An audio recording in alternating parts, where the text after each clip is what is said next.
Hello guys, welcome back to our channel 1-2 Step. Today in this video I'm going to teach you how to fix your Snapchat if your My Eyes Only is not loading or if your My Eyes Only photos are not showing to you.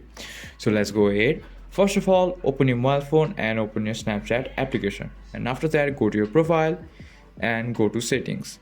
Now scroll down a little bit and go to account actions.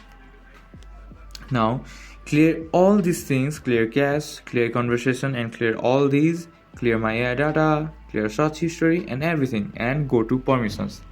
Now give able to everything here: camera, contacts, even storage.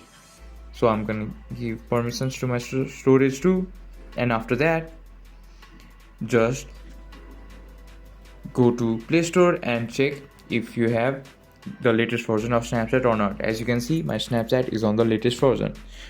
Now after that you can also try on installing your Snapchat and reinstalling it again, and after that your problem will be fixed.